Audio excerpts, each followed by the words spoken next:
그리스군은 트로이 시민에게 이 거대한 목마를 아테나 여신에게 바치는 신성한 제물이라고 전했습니다. 우리는 이제 고향으로 돌아가며 항해의 안전을 아테나께 비는 봉헌물을 남깁니다. 트로이 시민들은 환호성을 지르며 그 목마를 성 안으로 끌어당겼습니다. 10년간의 지독한 전쟁이 끝났다는 기쁨으로 모든 시민들의 얼굴은 환하게 빛났습니다. 하지만 그때 단 두 사람만은 알고 있었습니다. 먼저 사제인 라오코는 두려워하며 외쳤습니다. 그리스인의 선물을 절대로 믿지 마라. 바로 그 순간 바다에서는 거대한 뱀이 물결을 가르며 그에게 무섭게 다가오고 있었습니다. 곧 그 뱀은 그에게 달려들었습니다. 그는 트로이여, 저주받은 트로이여 라고 외치며 저항하지만 그는 결국 세상에서 사라집니다. 트로이 사람들은 이 끔찍한 광경을 보고 아테나의 저주라고 믿었습니다. 그가 신을 모독했기 때문이다. 그 광경 앞에서 사람들의 마지막 의심마저 완전히 사라졌습니다. 또 한 명의 예언자 카산드라는 그들에게 크게 소리칩니다. 이건 승리의 선물이 아니라 재앙이다. 목마를 드리는 순간 트로이의 운명은 끝난다. 곧 불길과 피로 물들 것이다.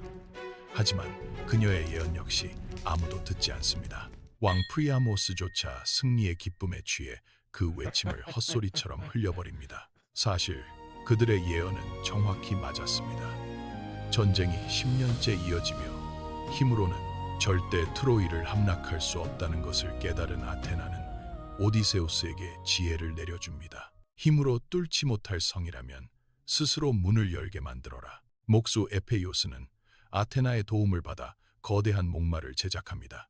이 목마는 지혜와 공예가 결합된 치명적인 무기였습니다. 그 목마 안에는 오디세우스, 메넬라오스 등 로마 전사들이 몰래 숨어들 수 있는 공간이 있었습니다. 해가 완전히 지고 트로이 성 광장 한가운데에 여전히 목마는 그곳에 서 있었습니다. 축제의 횃불과 불꽃이 하나둘 꺼져가고 승리에 취한 도시 전체가 깊은 잠에 빠져듭니다.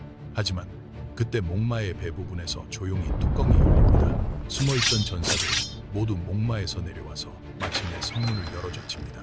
그와 동시에 멀리 바다에서는 전함이 밀려옵니다. 그리스 군대 수백 척의 전함이 검은 파도를 가르며 진격합니다.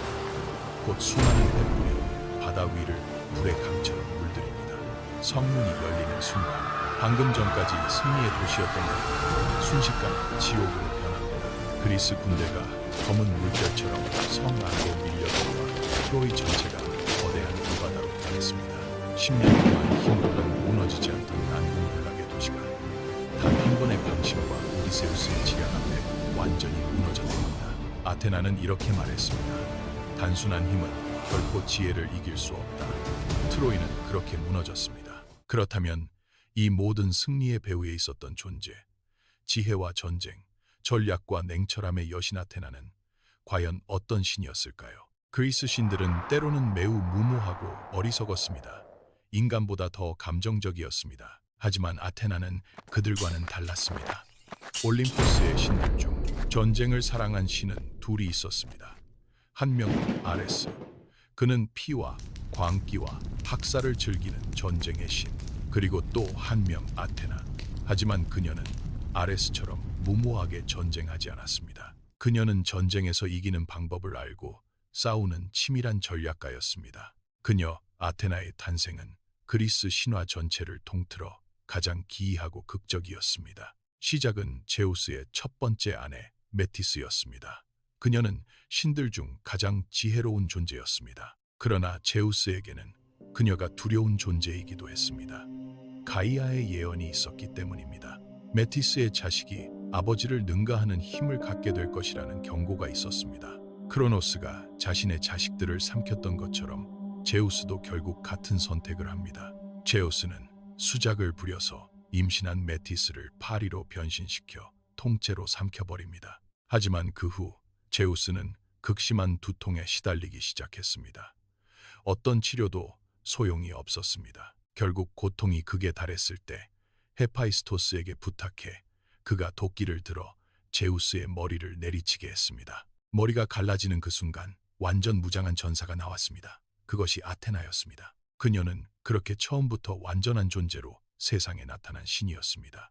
그녀에게 전쟁의 목적은 단순히 피를 흘리는 것이 아니었습니다. 전쟁은 전략적으로 계산하고 함정을 설계하며 최소한의 희생으로 최대의 승리를 이끌어내는 것이었습니다. 아테나는 이미 태어날 때부터 그것을 알고 있었습니다. 사실 그녀의 탄생 그 자체가 이미 전략이었습니다. 그러나 아테나는 오히려 전쟁터 밖에서 더 빛났습니다.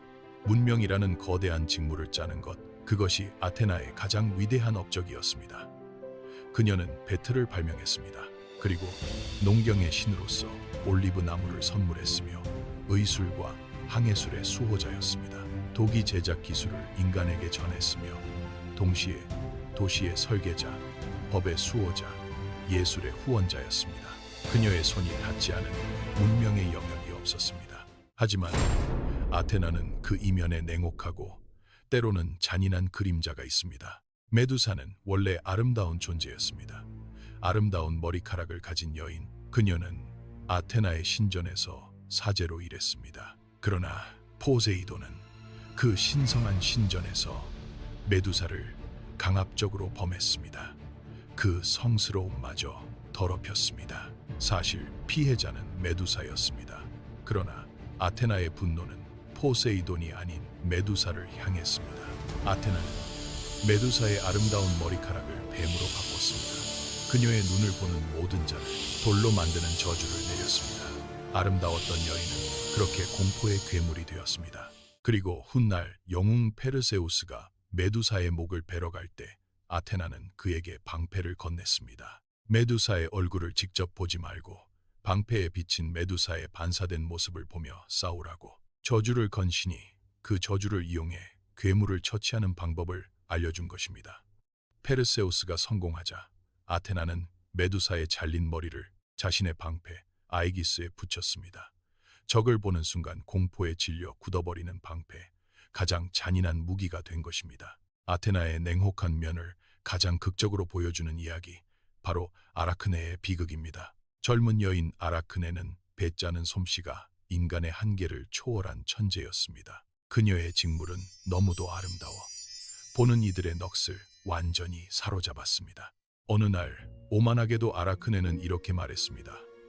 아테나조차도 나보다 잘 짜지는 못할 것이다. 아테나는 늙은 할머니로 변장해 아라크네를 찾아가 경고했습니다.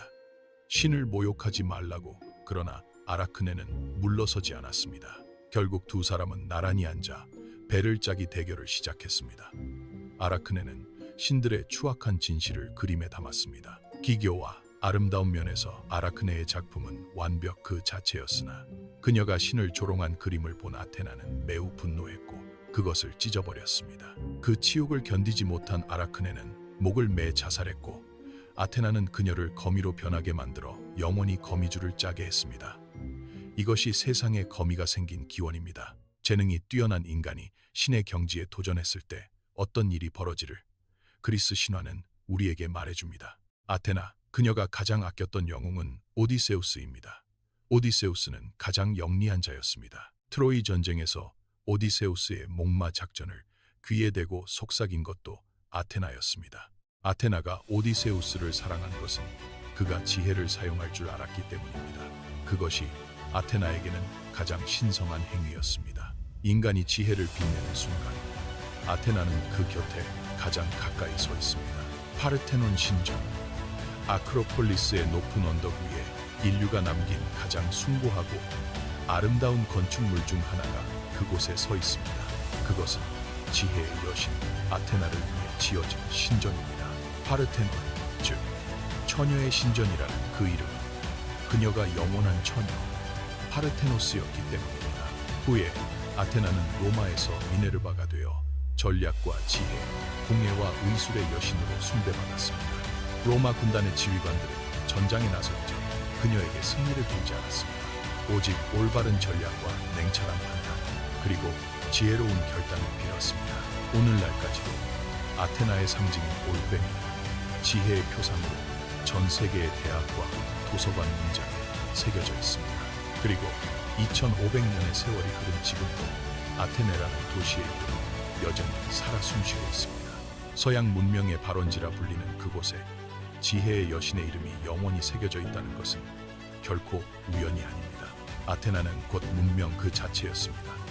투구를 쓰고 올리브 가지를 손에 든 채 차갑고도 아름다운 눈으로 지금 이 순간에도 우리를 내려다보고 있습니다. 구독과 좋아요는 다음 영상을 만드는 데 큰 힘이 됩니다. 다음 영상은 사랑의 신 에로스입니다.